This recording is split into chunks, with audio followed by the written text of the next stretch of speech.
আল্লাহ নবী যুদ্ধের ময়দানে চাবুক চালানোর সময় এক কাফেরকে মারতে যেয়ে আপনার লাঠির বাড়ি আমার পিঠের মধ্যে পড়েছে। আপনি যেহেতু এই কিসাসটা আদায় করতে চান, আপনার পিঠে আমি লাঠির বাড়ি মেরে এটারে শোধবোধ করে দিতে চাই। বিশ্বনবী বললেন, আসো তুমি এসে আমার পিঠে লাঠি দিয়ে চাবুক দিয়ে বাড়ি মারো। সাহাবী বলে, ও নবী, যখন আপনি আমার চাবুকটা পিঠের মধ্যে মেরেছেন, আমার পিঠে তখন জামা ছিল না। আপনি যদি যথা নিয়মে কিসাসটা আদায় করতে চান, আপনার জামাটা খুলেন, খালি পিঠের মধ্যে বাড়িটা মার।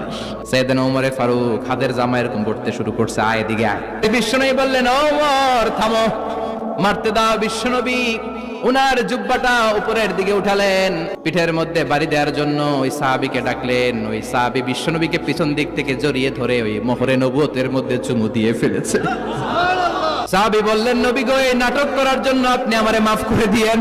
অনেক দিনের সাধনা, জল্পনা কল্পনা, আপনার মোহরে নবুয়তের মধ্যে আমার ঠোঁটটা লাগিয়ে আমার ঠোঁটটারে আমি জাহান্নাম থেকে